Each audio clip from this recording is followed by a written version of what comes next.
hard for us to remember when we were simply a soul, hanging out in the universe, enjoying our experience, looking down at this planet Earth.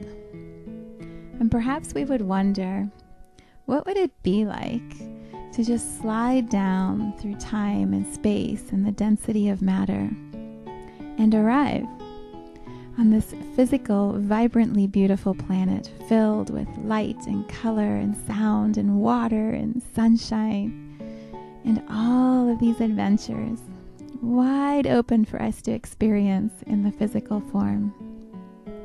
Each of us guiding one another and walking side by side in community. What would that journey be like?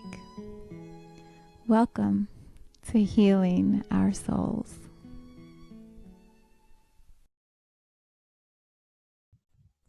Hello and welcome to Healing Our Souls. I am so excited today to have my friend and business coach, Theresa Lane, join us for a chat.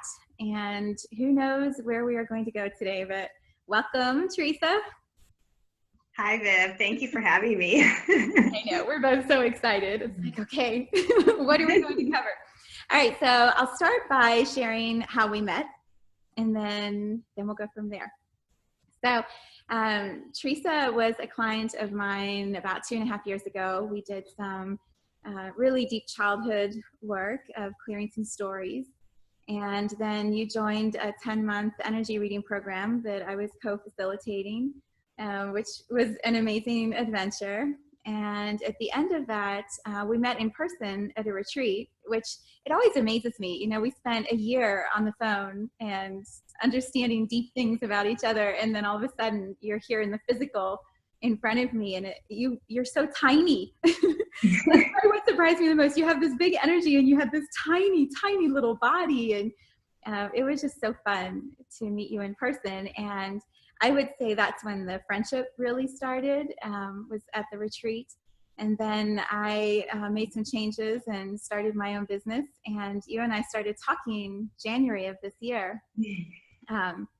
Really like just in support, right? You were supporting what I was going through, and you were trying to decide, what am I doing with my work? And am I going to go back? Am I going to compete physically? What am I doing? And so we really were just sort of supporting each other. And the beauty of connecting at an energetic level with someone is, you know, we started this accountability thing with each other. Like, you were holding me accountable for what I was doing for my business, and I was holding you accountable to getting through the competition that you were doing in April and May. And I mean, it just evolved into this amazing friendship. Yeah, like, you're one of my closest friends now, and what a gift. And then also just the accountability of everything I've been going through this year and growing my business. You know, you have held my feet to the fire and cheerleaded for me and pushed me to think bigger, you know, to claim some of the names that I've seen for my programs. And I mean, it has been a beautiful year with you by my side, and I absolutely call you my business coach. You know, you laughed about that earlier. I said, I'm going to introduce you to my business coach. You're like, what? I'm like, you absolutely have been that for me this year, and I just start by saying thank you for that support. You are welcome. It's been so fun. Yeah, it's been a journey. us together, just creating and yeah, magic. It's been just amazing. So I agree. So I thought I'd have to convince you to do this. You kind of do it. I've been dragging my feet. I'm like, oh, okay. I know. When I first started, I was like, God, I hope she comes on and talks about gratitude journals. Like, that was the thing I most wanted you to share. And then, sorry, my puppy is making. Oh, I saw him walking around behind you. I know. He's like, what's going on? I got to make sure it's all good. Mischief back there, maybe, but we'll see. No, he's good. But what was I saying? Oh, so I wanted you to come on and talk about gratitude journals. And then when I asked you this week, you were also right at the point of saying, well, I think I'm ready to start talking about this work, which you've been doing for years. You just haven't been doing it in a public way for a while. And you're like, maybe I'll do it. I'm like, well, you could talk about it on Healing Our Souls. So I love it. I think we're going to go through quite a few topics, and I can't wait for people to get to know you like I know you. So why don't you start? I'm going to switch you to speaker so you have the full screen. And I'd love you to just share, oh, it's me first. I'd love you to share whatever you want to about who you are and, you know, your journey, if you want to start with that. Okay. First off, yeah, this is like me coming out of the closet. As far as like, I've been really pulled in for the last 2 years. It's like, I'm a really social person typically.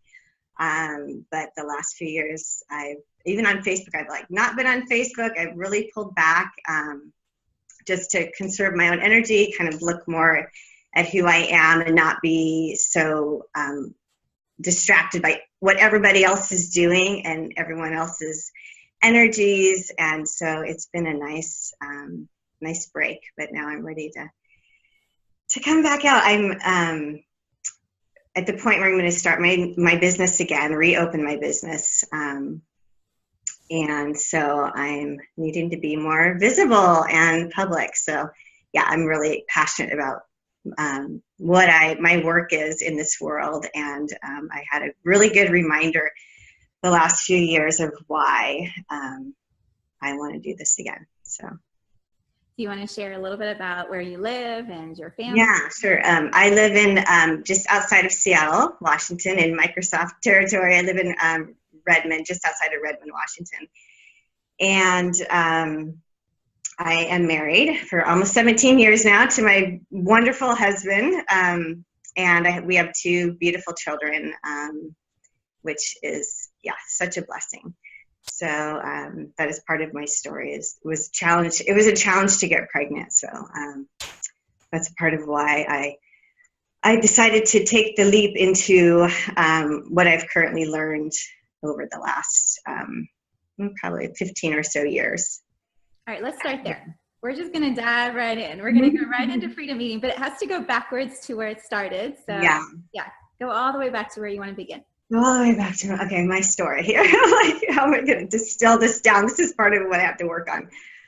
Okay, so let's see. This started back when I was a teenager, and I was always a thin child. I never worried about food or what I ate. Got into my teens, and I was very thin still. I didn't have a weight problem whatsoever, but for some reason, I started dieting. And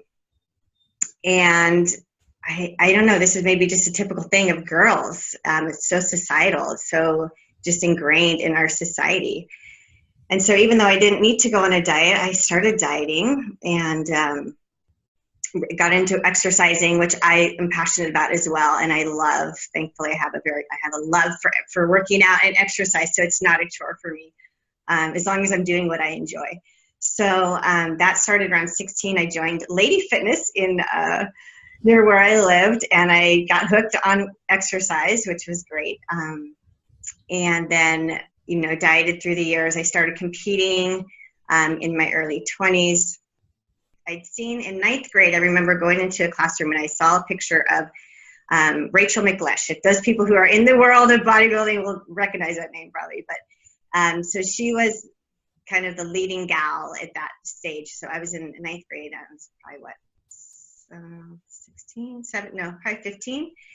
Anyway, so I saw her picture and some other pictures of women in bodybuilding. I don't think I'd ever seen anything like that. And it was on someone had ripped out a magazine picture and left it on the desk. And they left it for me, I know, because I was like, oh my gosh, it was like so exciting to see this. I'm like, I want to do that. So anyway, and that probably also, you know, just led into my getting into exercising and getting really into my passion about working out. But so then about 23, 24, I decided I was going to compete. And I'd already been struggling with my weight even before that. And I know that starting the diet, I went, you know, up and down, up and down. So probably from like age 16 until that was like 7 years later or so. And I was just already in the diet roller coaster going up and down and struggling with my weight. I over the long run, I dieted myself fat is what I really did. Because most of my 20s, I realized I was probably 20 to so at one point maybe 30 pounds heavier than my ideal weight. And so I decided to compete, and probably part of that was like, okay, I'm gonna figure this thing out. I'm gonna finally lose the weight, and competing was gonna push me to do that. Mm-hmm. So I competed in bodybuilding for women. I did a novice class, and I hired a coach who trained me, and then I had someone who helped me with my diet. So basically, I had like a meal plan for 12 weeks. This is the standard diet for a competition is 12 weeks out from your show. You start your diet. So yeah, I'd never experienced anything like that before because it was just so rigid. I mean, I couldn't eat fruit. There was no dairy. There was like, I remember eating tuna fish out of a can, especially because I was really busy. I was, single. I was supporting myself. I was teaching. I taught group fitness classes. I did aerobics and step and every type of group fitness you could imagine practically. And so I did that to support myself through my 20s, and also had another part-time job. But I remember, so I'd be on the road a lot, and I'd be eating tuna out of a can, and it was so horrible. And I remember even having to rinse it because I had to get the salt out of it. And so it was like, talk about rigid. It was like steamed broccoli with Mrs. Dash on it. It was like so horrible. Okay, so anyway, I did this diet for 12 weeks. I got lean, and then I competed. And then afterwards, I swear I probably gained like. Well, tell me about the stage though. Oh, the stage. Yeah. What about this? I was terrified. That's my first show. I know I was terrified. But, and I have pictures. I look great. I wasn't smiling that great because I think I was so nervous. But then I've competed since then, and it's gotten so much better. Like the more you do it, the easier it gets. I can't imagine that, by the way. That's one of the things I always admired about you. I'm like, you walk on a stage. Yeah, in a bikini, no less, right? In a bikini, yeah. It was pretty terrifying the first time, but amazing. Yeah, so it was a great journey experience. Okay, so then I did the show, and afterwards, then I had what often people experience if they don't have the right support to deal with it after a show is I rebounded. So I gained like 25 pounds. I swear it was like in a month after I did the show. So I ended up being about, I think like 13 pounds heavier than I was before I started dieting for the show. Wow. So, and it's hard to find that balance again after you've been through that. And then you feel like, oh my gosh, I'm a failure. You feel like it's your fault. You don't see that it was the diet that was a problem and just everything it does to your body and your hormones and your mind about the deprivation of food and the restriction. And so then you think it's your problem, it's your fault, and that you don't have enough willpower, and you're going to get, so what's the next thing? Like, okay, what diet am I going to do next to fix this? I think after that period, when I was at my heaviest weight that I'd ever been at in my life, it was like shocking because I'd never been anyway. And I wasn't, I don't know. It's hard to say. Was I fat? Most people would say, well, I don't know. But by my standards, yes. So it was not a comfortable place to be. And I think I did stop dieting for a while. And I remember about a year later, I dropped 10 pounds. But then I kind of stayed in that realm again because I was always on the diet roller coaster, just dieting and then doing it out as long as I could. But I'd really messed up my metabolism by that point. I mean, that's the big problem with diets is that they lower our metabolism, and then we have to eat so much less food than we were before. So like where I started at my competition diet, by the time I got done with that, I couldn't eat normally again without gaining weight because of what I had done to my body. So that is a really bad negative side effect of dieting, and especially those people who compete and go to extremes. Mm-hmm. Your body doesn't want to be there naturally, so you really have to push it and go to all extremes typically to get there. Mm-hmm. And I remember one of the important points for you said when things started to change, it was when you wanted to get pregnant and you couldn't. Yeah, that was a huge turning point for me. So all through my 20s, I was, up and down in my weight, probably ranging in about a 10-pound range. So, about 120 to 130-ish probably. And I always thought, oh, my ideal weight, I would love to be just 120. I just want to get to 120. And when I started dieting, I was at 110. So I'm a small person. I'm 5'3". So, if I say that number, people are like, oh my gosh, that's so small. Well, it's all relative, right? So when I started dieting at 16, I weighed 110 pounds, which was just normal for me. I dieted myself heavier. And then through my 20s, I was, ranging about 120 at my best when I was dieting or competing, and then it's up to 130, 135 at times. When I rebounded up that first show, it's up to 140, which was shocking to me. So I competed a few more times in my 20s and maybe was down around 115 for short periods of time. Then I met my husband in my early 30s, and we got married. Thankfully, when I went to pick out my dress, I'm so happy, it fit me perfectly at my weight. I was probably like 130 pounds.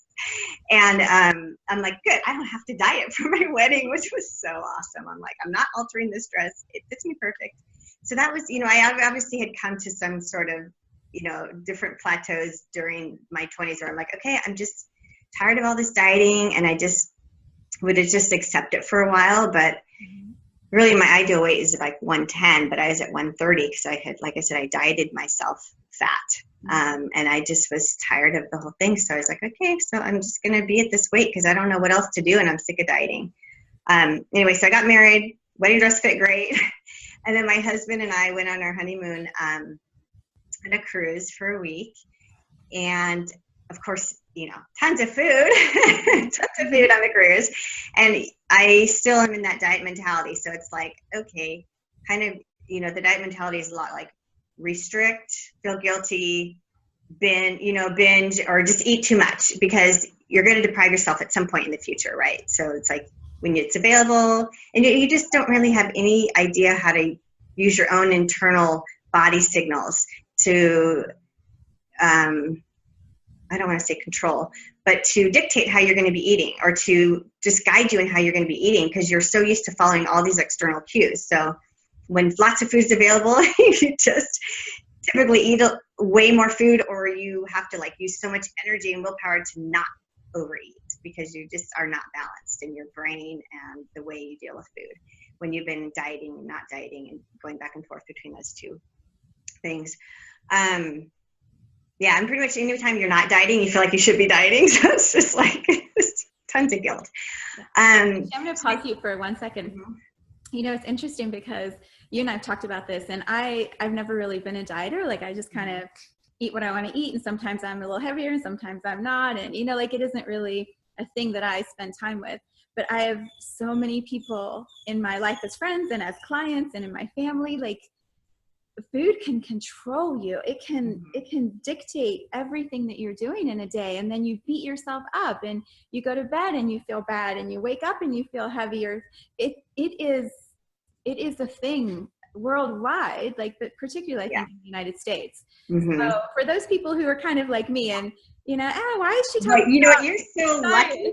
You're so lucky. Well, here's the thing. I was reading some research the other day, and it was said something like 45 million Americans are dieting at any one time.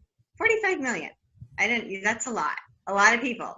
Yeah. A lot of people, a lot of energy expending, trying to control what they eat. Yeah.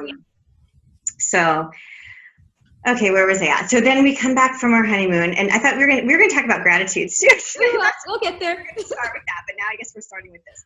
Okay, so I come back from my honeymoon, and I get on the scale, and I'm like, of course, 5 pounds heavier in 1 week, because a lot of that's probably water gain, salty food, on the cruise. Probably didn't gain 5 pounds of fat, but I got on the scale, and of course I'm like, freaked out. So I just thought, well, I'm just going to lose this weight, and I'm just going to finally get it off.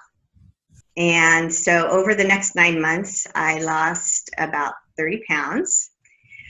I know, right? And talk about becoming an obsession. Like when this was a gradual progression of, starting to diet again and then just ratcheting down more and more and more on what I was eating and, drinking more coffee, eating later, starting to eat breakfast later and later in the day. I found that was easier.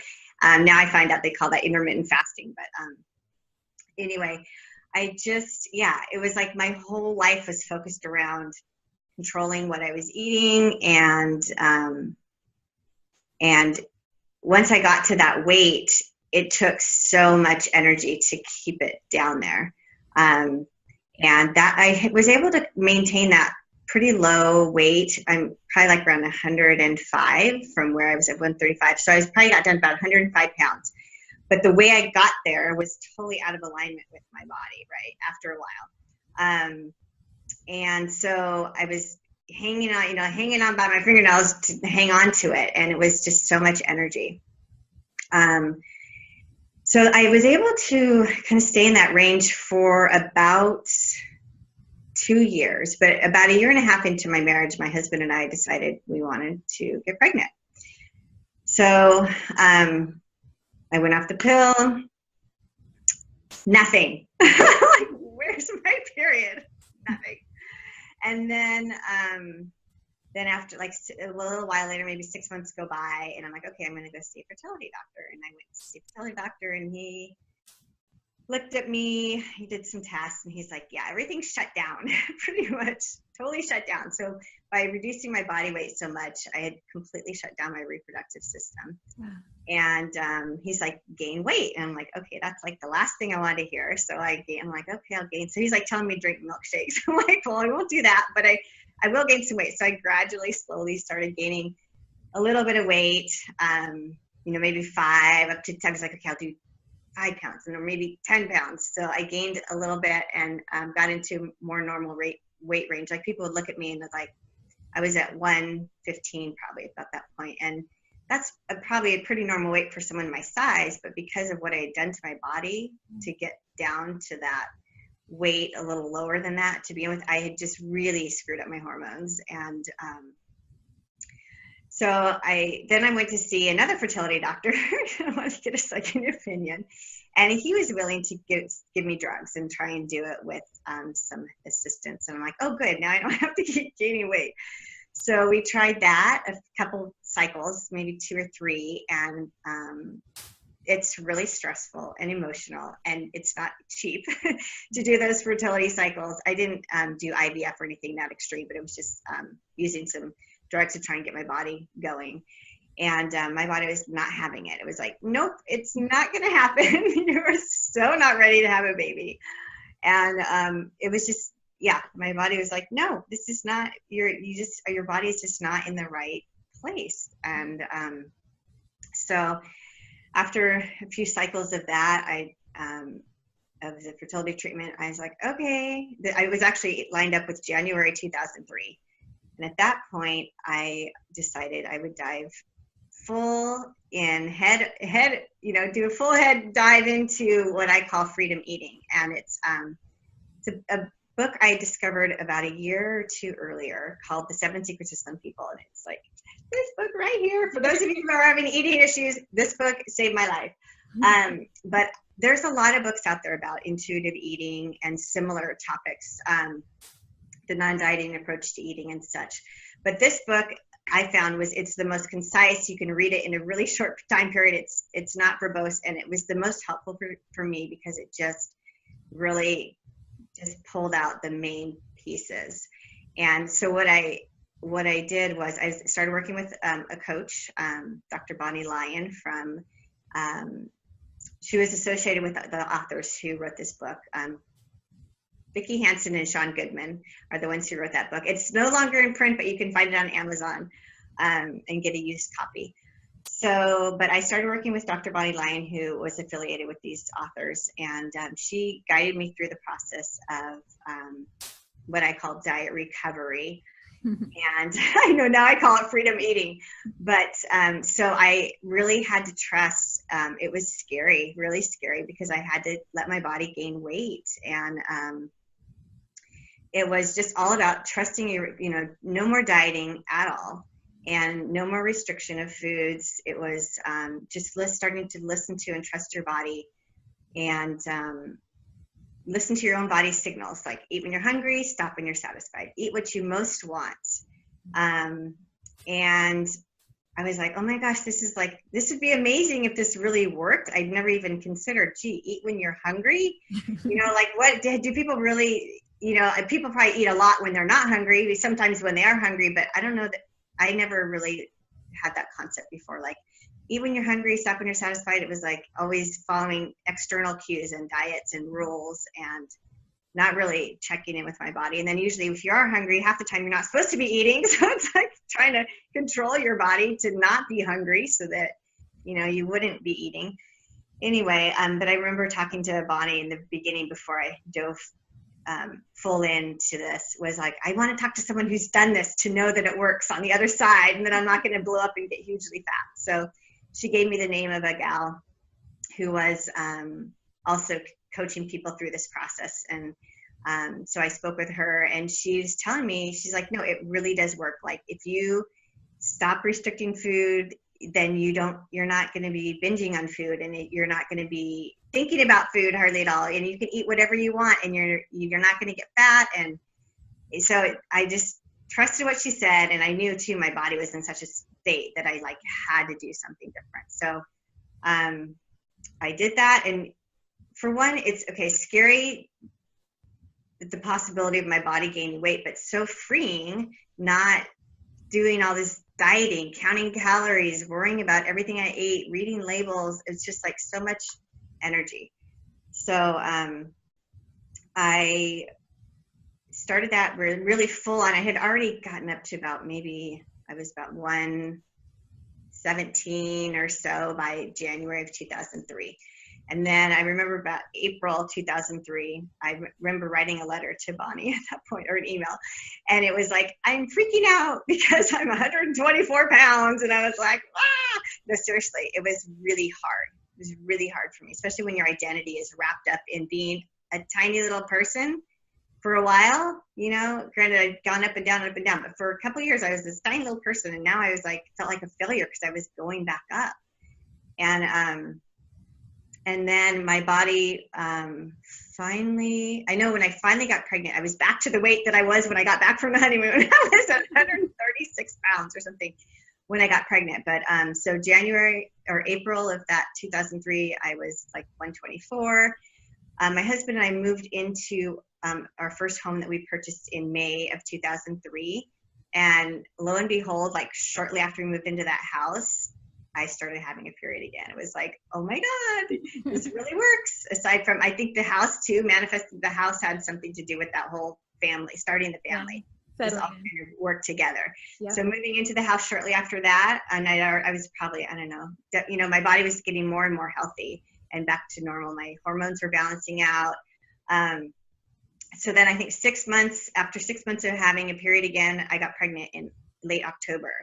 So that was truly a miracle. And I would not have gotten there if I hadn't found the 7 Secrets of Slim People book, and just found people to support me to learn to trust my body and let it do what it needed to do. So I got pregnant, and I was 135 pounds again before I started, but my body was like, oh good, now we're ready. So I got pregnant. I had my daughter. And I gained weight so slowly through my pregnancy. So now my body was finally getting back in balance. And I only gained 25 pounds during that pregnancy. And I remember I had a business, and I had started my business too, because I'd also become a 7 Secrets of Slim People group leader. I'd gotten certified through Bonnie, Dr. Bonnie Lane, who helped me through the process. She also certified me to help others through the process.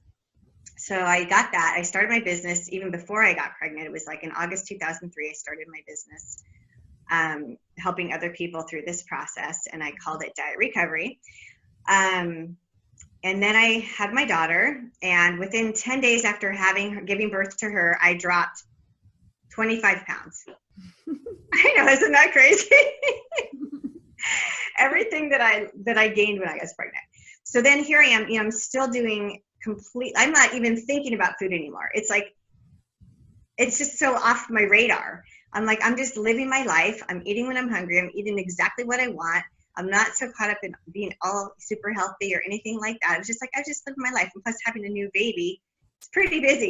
You don't have time to like be too focused on yourself. So, anyway, and then I know by the time my daughter was a year old, I was 120 pounds. I was like, and I wasn't doing anything to try and make that happen, right? My body was just in alignment, and I was just living my life and not thinking about food, not dieting at all. Like I knew at that point, I will never diet again. And so I get to my daughter's first birthday, and I'm like, I'm 120 pounds. It was like amazing. And all through my 20s, I would fight to be 120 pounds. Yeah. And I did. I dieted, which just made me fatter. Yeah. So then I got pregnant with my son when my daughter was a year old. I got pregnant with my son, and that was no big deal. 3 months after I started having a period again, after, my daughter that year. I was breastfeeding her, so that took a little while, but that started. And then my son, got pregnant with him, no problem. And then I had my son, and after he was born, I remember dropping 20 pounds in the first 10 days. I didn't gain as much with him. I got up to, I still gained the 25 pounds, but I was only, my top weight with him was, I think I was like 150 when he was born. My daughter, I was at 160. So just the little difference because I started at a higher weight. But so then I dropped like 10 days. I wanted to compare, right? After, because I knew how much I dropped in 10 days after my daughter. So I made a note, like 10 days after my son was born, I dropped 20 pounds. So here I was, anyway, but I just know by December of that year, and I wasn't paying much attention to my weight anymore. I was hardly getting on the scale. But I remember December of that year, he was born in April. And by December, I got on the scale and I was like 112 pounds. I'm like, are you kidding me? It was like, and I'm like, I'm doing nothing to try and make this happen. It was like such freedom just because I was just listening to my body. And yeah, so that is my story, really. And then I'm like, this is amazing. Amazing. I'm like, why was I dieting all those years? That was just so crazy. And if I never would have started dieting, I'm sure, if I never would have started dieting in my teens, I would have stayed my ideal weight, my normal weight that my body wants to be my whole life. And I wouldn't be doing all this struggling and all this energy and exercising crazily, so at times, just trying to control my body and make it be a certain way. Yeah. Yeah. Well, and I mean, there's so many directions we could take it, but let's stick with the freedom eating for now, because it also ties into your gratitude journals. Like all of that really it's also interconnected. Yeah, let's true. Stick with freedom eating first, and then we'll come back to the gratitude journals in a minute. You took a break. I'm going to do the short version of it so we make sure we get time for everything we want to cover. So you took a break while your children were younger and didn't work, right? I mean, right, true. Yeah, I had started my business for about 2 years. I had my business, which was diet recovery. And then when I knew I was going to be getting pregnant with my son, and I had my daughter was still pretty little, I just thought, okay, it's just time to, it didn't really make sense to try and keep growing it. So I closed my business down, and never knew if I'd start it up again or not, but now I'm ready. And you can tell a little bit if you want about the last few years of my life that have kind of spurred me to this point again. But yeah, well, just from my perspective watching, right, you were extremely busy. You get more stuff done in a day. I mean, literally, you send me these, getting stuff done lists, and there's checklists, and you do like 15 things. I mean, it's the craziest. You are, you're just so driven, and you get so much accomplished in a day. So to say you haven't been working just sounds stupid. So I'm not going to say that. I mean, I have 2 kids. I work part-time for my husband's business, or our business. So yeah, I mean, I'm busy, but yeah. But a lot of what you've been doing is taking care of other people, right? Taking care of the business you have with your husband, taking care of your amazing dogs, taking care of your children, taking care of the house. And do you want to mention for a moment, like your husband competes, so there's a lot of support you provide him. My husband does compete. Yeah, he competes. He's really, really into it. He loves it. It's his passion. And so it does take a lot of energy on both of our parts to keep he eats a lot of food. He has a lot of muscle to support. So he eats a lot of food, and I do a lot of cooking, and it's just very regimented for him. Which is also in such contrast. It's a job. It's a part-time job. It is. Sometimes you tell me how much food you're cooking. I'm like, oh my God, that's amazing. You know, and it fuels his body. But also, it's such contrast to the way you've adopted freedom eating into your life. You know, his is so regimented and yours isn't. And I've always loved the contrast of that for the two. Yeah, it is really interesting to see the contrast. And, you know, I competed as well the last 3 years I spent competing. So this is kind of where this leads into my opening my business again. But yeah, there's so much awareness around eating, and eating should be pleasurable. I mean, that is like something we get to do. Even if everything else is crappy in our life, we get to eat a certain number of times every day. And that is so pleasurable to eat, right? And so it should be pleasurable. But you can't really enjoy it if you're not aware, if you're thinking about something else, or you're watching the TV, or if you're eating things that you don't really like. So it's really getting back to the pleasure and listening to your body instead of trying to control your body. Like, go for the pleasure. And overeating and eating way too much food is not pleasurable. Yeah. You know, if you're tuned into your body, at some point your body's going to talk to you regardless. But sometimes people maybe don't even notice that it doesn't feel good if they're overeating, because they're not really checking in with their body. At some point your body, if you're really overeating, it's going to tell you hello, but it might take an extreme amount to get to that point if you're not tuning in. So Well, one of the things that we had talked about, you know, the reason I was so excited you were going to talk about this, and we're going right into Thanksgiving, or by the time this airs, it'll probably be right after Thanksgiving. You have this belief that you can totally navigate the holidays. Even someone who's been used to dieting and comes from that control, you know, approach to food, like, you can go through the holidays and have a great time. So do you want to share some tips, please, Coach Theresa?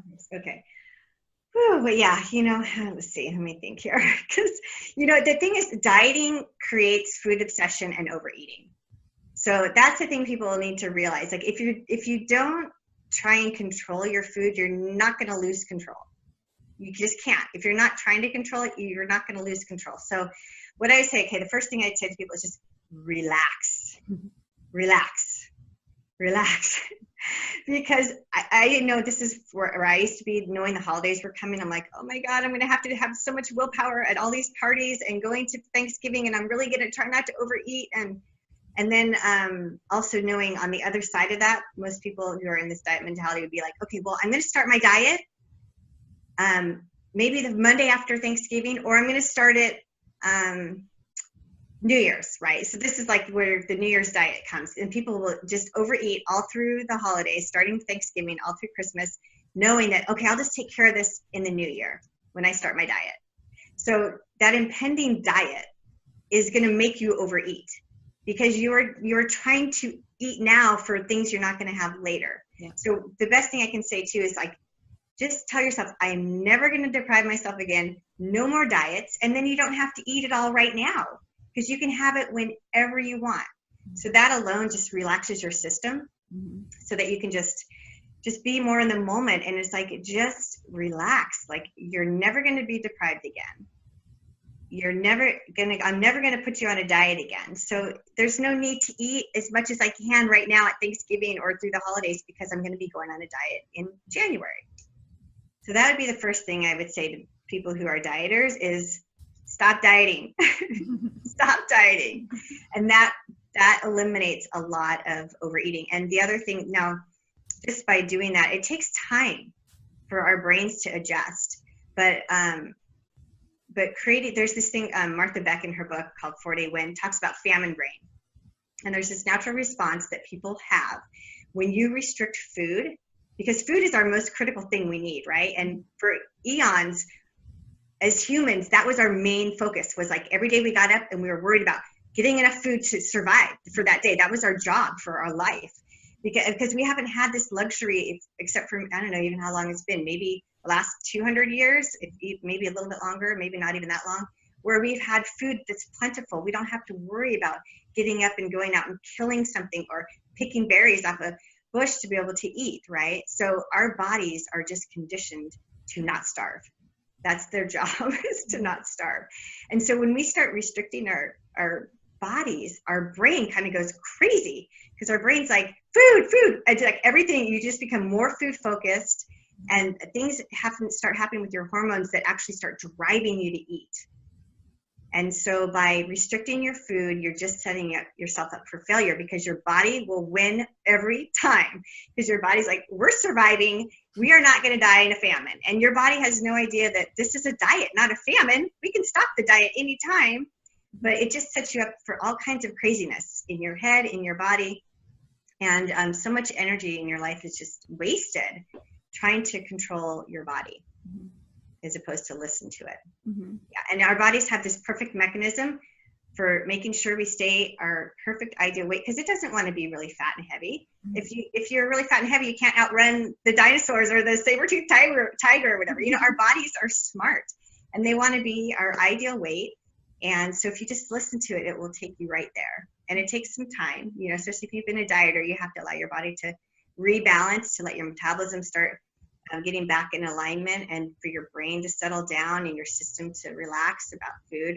So now I'm at a point where, even with my last few years of dieting, but I can be in a room with all kinds of food, chocolates, everything, but I'm not controlled by the external cues, because I'm listening to my internal cues. So I'm able to deal with food from an internal place instead of external. So dieters, they are so impacted by advertisements, or they walk into a room where they weren't even thinking about a donut before, but then they walk into the staff lounge and there's a donut and they're like, oh my gosh. And so it's just like everything in their being to not eat that donut. So it's just relaxing about it and just letting yourself know that you're never going to go on another diet. Those would be like the first two things I would tell people.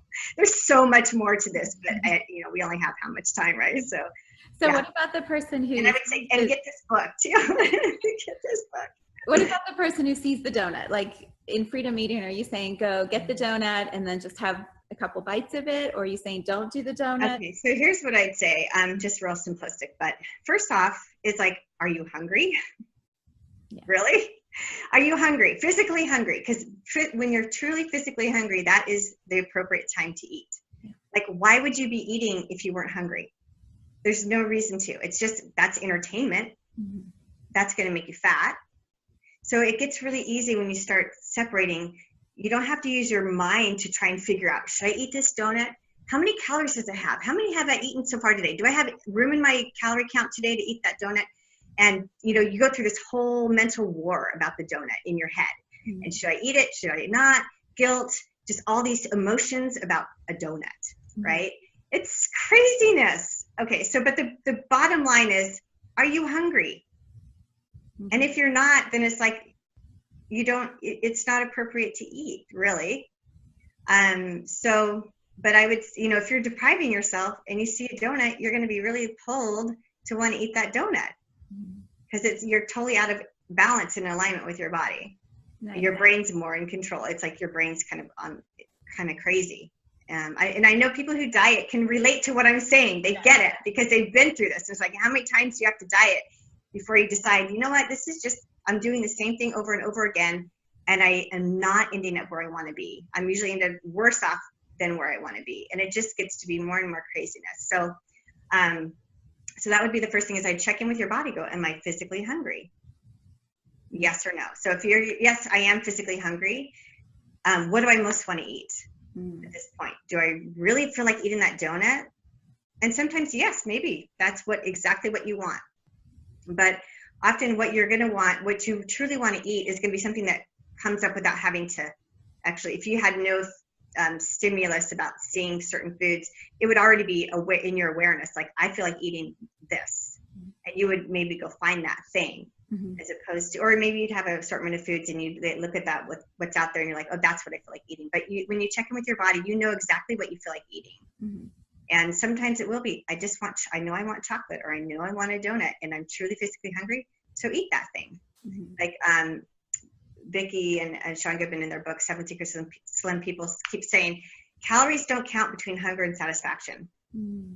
And what I've discovered from my own experience of doing this for over 10 years, 15 years, it's true. You can eat whatever you want between hunger and satisfaction. And if you're eating fattier foods, you're going to be satisfied much sooner than if you're eating lettuce.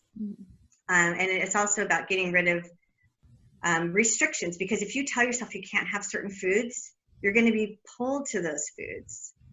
It's true. I mean, we all know this, right? Like, you can't have sugar or whatever. I can't tell you how many times in my life I've said, okay, I'm going to stop eating sugar. And you know, it's just really not, in our society, it's just not really realistic. And you don't have to. And I've gone through that where, like, I find, oh yeah, if I don't eat sugar, the less sugar I eat, the less sugar I want.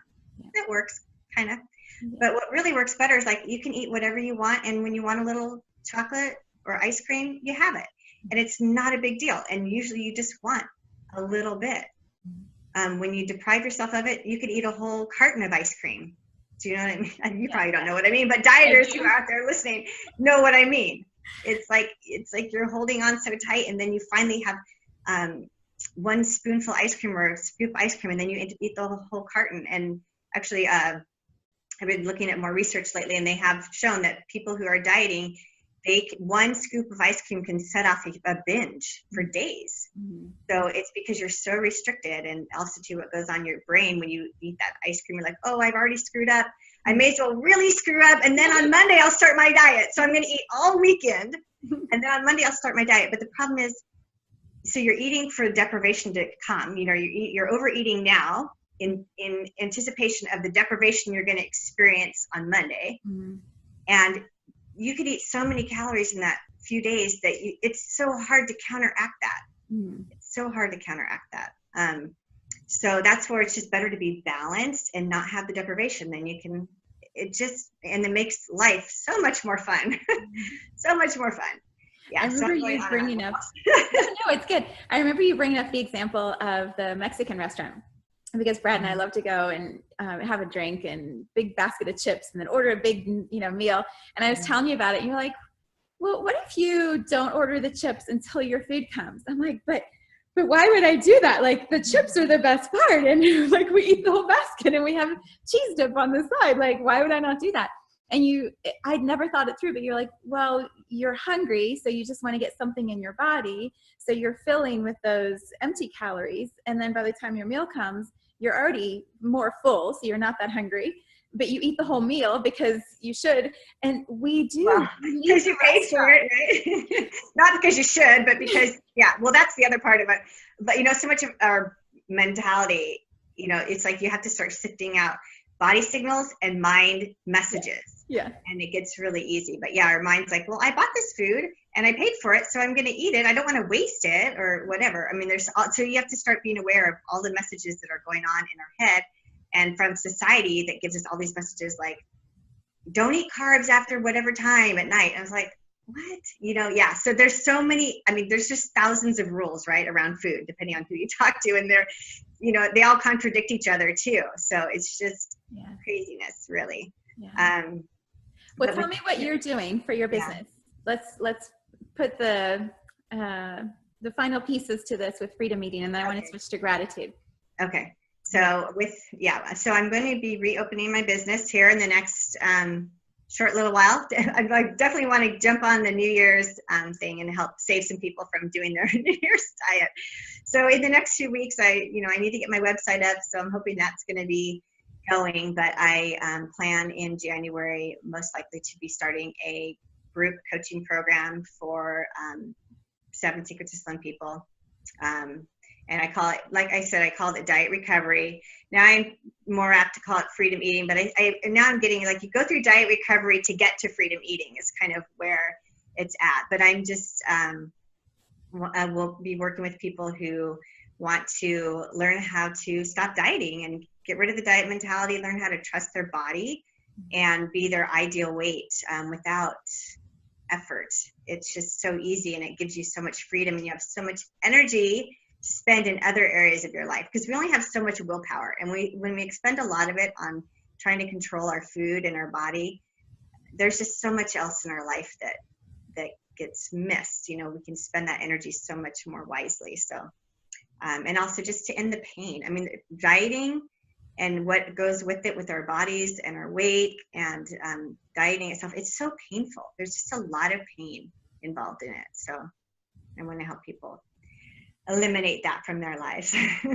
Yay. Yay to everyone who's going to be helped by you. That is the best of news. Okay, so one of the things that I was really excited for you and I to talk about was this idea you have of gratitude journals. It is a practice that you use that is just amazing, in my opinion, and it shows the same discipline that you've applied towards food, except in such a healthy way, right? Like food has been something you've controlled, but gratitude, it's amazing how committed you are to staying present and appreciating the things that you have around you, and then how that has resulted in manifestation in your life. So I would love for you to share some of your thoughts about gratitude journals, if you don't mind. All right.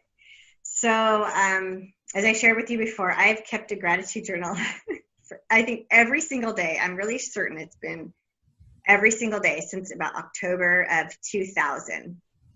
I started doing it, and then I've done it every day. So how this all came about was, I think Oprah, of course. God bless Oprah. I know, God bless Oprah. She's awesome. So Oprah had a show with the gal who wrote Simple Abundance. Her name was, I wrote it down here, Susan Van Brethnick or something. Brethnick. Does that name sound familiar? Do you remember that book, Simple Abundance? It was like that pink book. It was kind of a thick pink book, but this was years ago, like in the 90s, probably the mid 90s or something.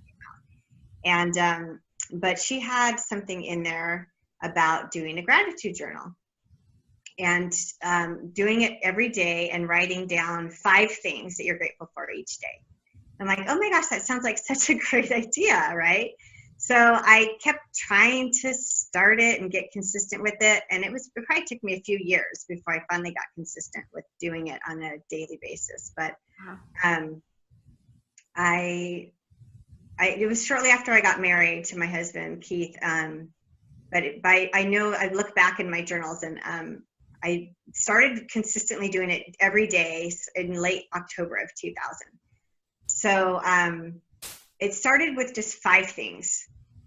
I would write at least 5 things every day. Sometimes maybe it would be a little bit more, but I just kept it at 5. But what it's progressed to over the years is like, I probably started writing down like a page, 2 pages. Now my average is 2 pages. And I write in a journal. It's like, one of these, not hugely sized journals, but just like one of these cute little journals. And I love the spiral because it can flip back on itself. But, so I am on this is journal number 21.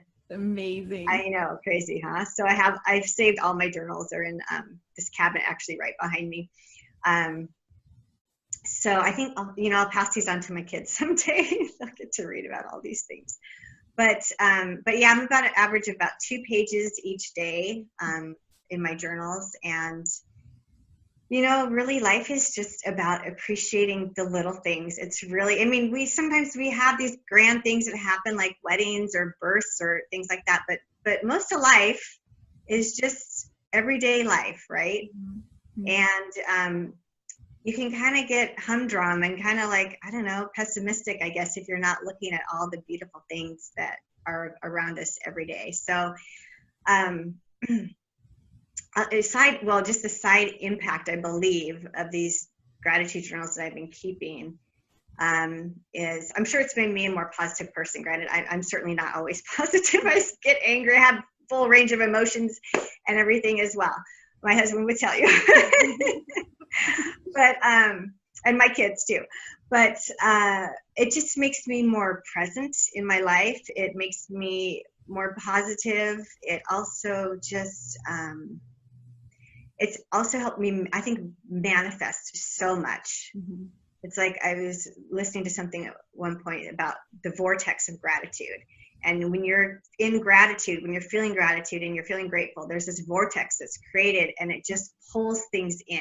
Mm-hmm. And you just take more and more. Because when you're grateful, it's like you just keep getting more and more. And it's true. And I look at my life, my home, my husband, his business, our children, and it's just, I'm astounded sometimes at all we have. We're very blessed. And And I also like, well, I've kept a gratitude journal for the last 17 years. And I have, 21 journals that full of everything I'm grateful for. And, and it's not always extraordinary things. It's like, I'm grateful for coffee. I'm grateful for, well, today's the sun's out. I'm in Seattle. So it's like, when you see the sun, you're pretty happy about that. Can I share one of the things that I loved about your gratitude journal? Yeah. This is when I really got it, because you sort of mentioned that here or there, and I was like, oh, that's a cool practice, But we were at that retreat together a year ago, and I was sitting talking to you, and you said, oh, I got to write that down in my gratitude journal. And it was some little thing, and I was like, that? Like, you're going to write that in your journal? And you're like, oh yeah. You're like, look, and you picked your phone up and you said, I've already started a list while I was traveling here so that I don't forget all the things I want to be grateful for. I'm like, okay, read me the list. Like, what is this list? And you started and you said, well, I'm grateful I woke up early. And I still remember that. I was like, what? Who is grateful for waking up early? Like, what is that about? And you said, well, if I'd overslept, I would have been stressed out, and then I would have had to rush, and then I would have been late, and I could have missed my flight. And you had this whole parallel life you could have lived if you hadn't woken up early. And so you had gratitude for this simple thing of waking up early. I mean, it floored me. And it was such a perfect illustration of absolute presence, which is what I think your gratitude journals really bring into your life. Right. Well, what's activated me on a daily basis, because I do it every single day. I cannot not do it. It's like I'm addicted to my gratitude journal. Like, and if I'm traveling, I typically don't bring my journal because I'm worried about losing it. So I'll just record things in my phone and do it later. I'll usually just print it out later because it's usually way too much, especially if I'm traveling and there's all kinds of cool things happening that don't happen every day. That I just print it out and I paste it into my journal, because then I start getting too far behind, and that just doesn't sit well with me. I have to be in the present. I guess that's true. Like, I have to stay present with my day. And sometimes if I'm driving, I'll maybe record a few things on my phone that I don't want to forget. But yeah, it keeps me, what I noticed with me since I've been keeping this journal is I'm always looking for things. I'm like, oh, I'm going to write that down. I'm going to write that down. I'm going to write that down. I want to write, oh, don't forget to write that in my journal. So it's like, I'm just consciously much more aware of looking for all the things I can be grateful for throughout my day. So, and I just kind of run through my day as I'm writing my journal. Sometimes it's the next morning or that night, or sometimes even throughout the day if I just feel like I need to start pouring it out into my journal. It's like a little treasure chest. It's like all these things, all these little gems in my life. And so I'll just go through my day, and I'll just kind of chronologically write down every little bit that in my day that I'm grateful for. And it's even things like, I got my son to school on time. Every day I get my son to school on time. I'm happy about that. That's a thing to be grateful for. And just, driving, sometimes even just driving one place to another, it's like, I got there safely to and from. And in just our world, it's like so amazing with the world we live in today compared to how people used to live. It's just, everywhere you look, there's just miracles. So, yeah. I love that about you so much. Like, you really do have this appreciation for life, that in all of it, in the messiness of it, and the perfection of it. True. Even in the messiness, there's always things to be grateful for. Like you mentioned something earlier that was very funny, but yeah. All right, I'll share that one because it was good. We were rushing trying to get ready because both of us had, stuff happening this morning. And I knew you said something about, I've got to take the dogs out. I'm like, well, I am grateful I don't have to take my dog out because he just peed on the floor because we're so frustrating him. Now he saved me having to take him out. And we just started laughing because it is like, even the messiness has some sort of blessing side to it that is available if you're looking. True. Well, that's all of life, right? It is. It's like, we don't always understand it in the moment, but it always seems to come around full circle at some point. Well, and I think, we've talked about this, like your practice, everyone has their own spiritual practice that they do on a regular basis. And some people, they do yoga every day, or they pray every day, or like I do, you meditate every day. you do a bunch of all of that, but your practice really is this appreciation of your life, and you apply it through the gratitude journal. So that's like your discipline of really being in the moment. Right. Yeah. I am still working on getting meditating to be a daily practice. I'm getting better. You are. I've been trying at that one for years, but you're definitely helping me in that respect. But I always say, yeah, for sure, my gratitude journals are my daily spiritual practice for sure. I mean, I can't, like I said, I've been doing it every single day for since, well, where are we at now? We're almost at the end of 2016. So yeah. A long time. A long time. Yeah. A long time. It just feels so good to do it. So it just brings me to a much better place, no matter how my day is going sometimes, because we all have good and bad days. So yeah. Well, this is a perfect tie into your soul filters. Do you mind if we talk about those for a moment? Yeah. So I'll just share how I see them, and I'd love your reflections back.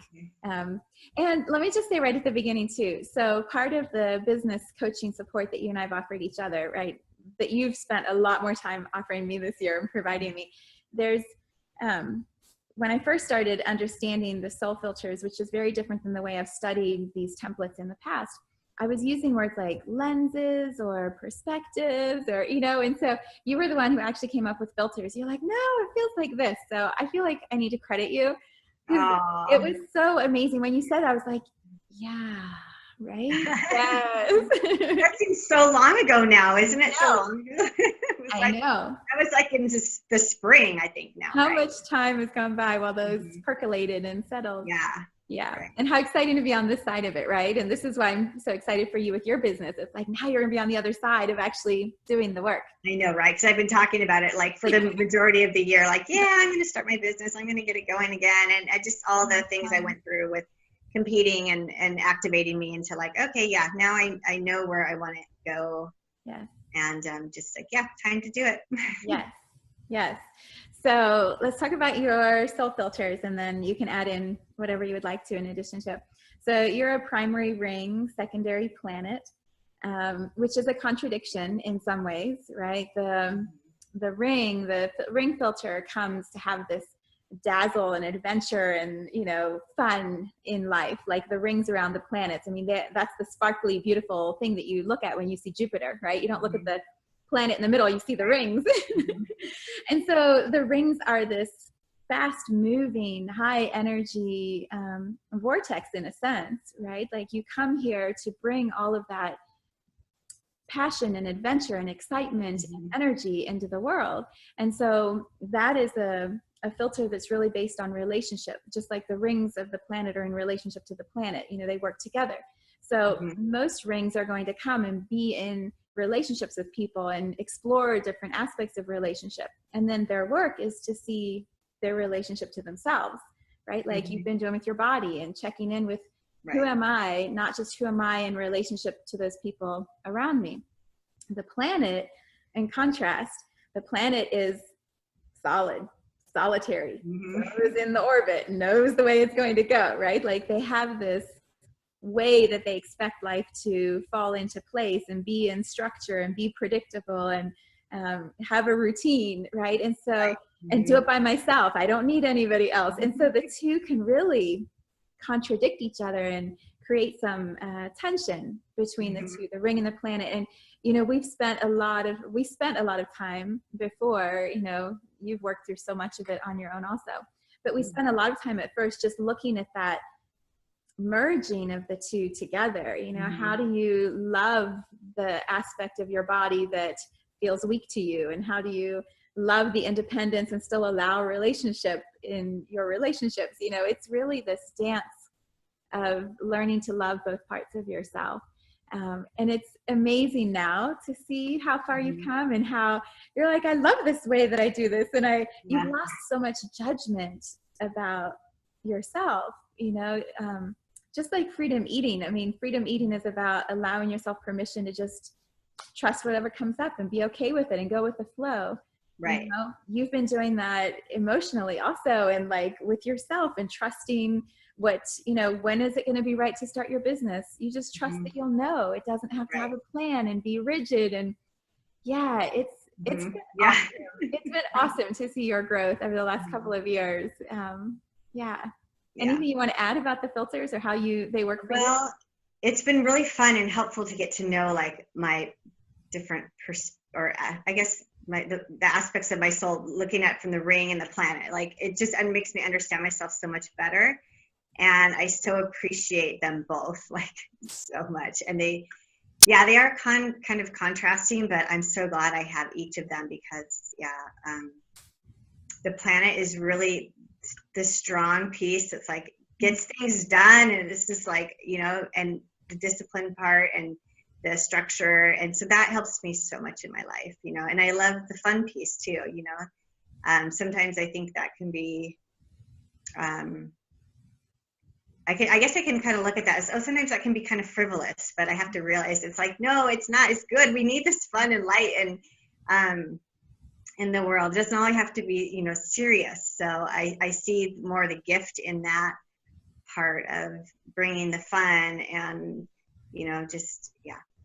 Yes. Well, and I love that. That's one of the gifts you bring into my world is you're like, oh, come on, like, don't take it so seriously. And, what are you doing to enjoy your life? And you really help me remember that we're here to experience lots of different things and not to be so stuck in the mud. And so in our old routines, to really shake it up. True. Yeah. I can get there sometimes too, though, for sure. But yeah, no, it's true. Yeah. It's good to be fun and just to appreciate beauty and so in all the ways that it shows up and recognizing those things and Yes. Yeah. So I don't know that we could wrap up without at least for my part mentioning on your behalf, like you are a kick-ass energy reader who gets it. Like you track people energetically, you see things. The coaching you have done with me, literally, like I've said this to you so many times, I trust you. I trust the integrity with which you do your work and the brilliance that you can see.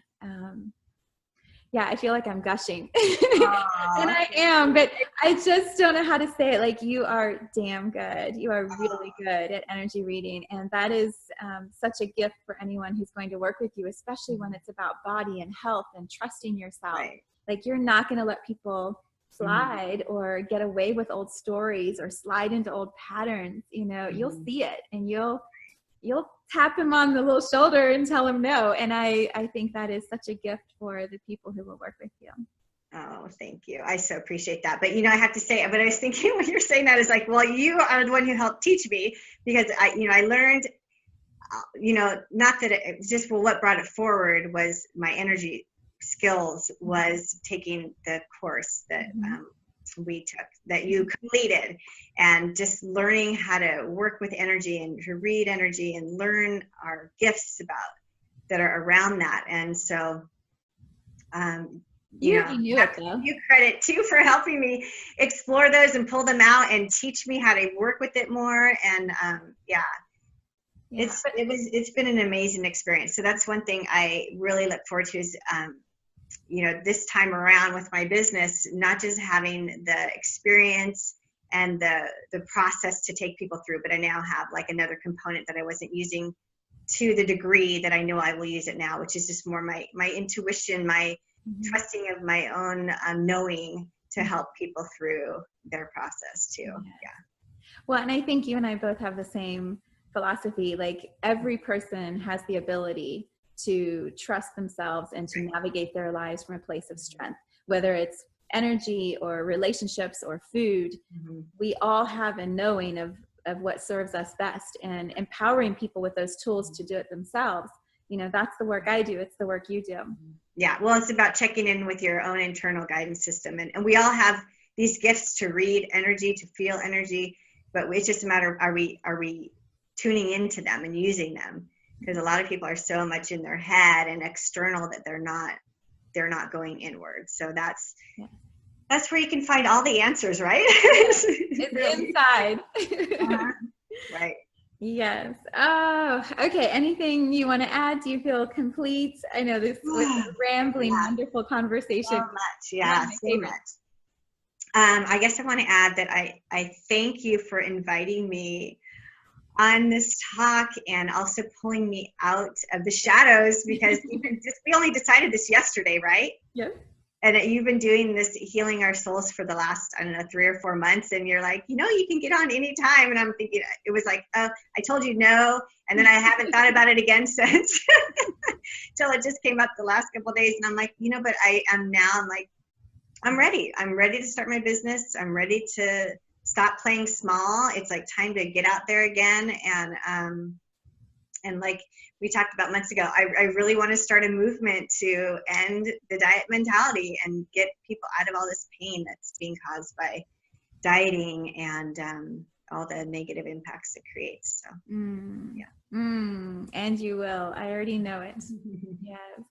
So we'll put information in if people want to learn more about you and find out about you. You're going to put a whole website together and the program. Working on that. I'm in the process. So, yeah. I'll hold you accountable.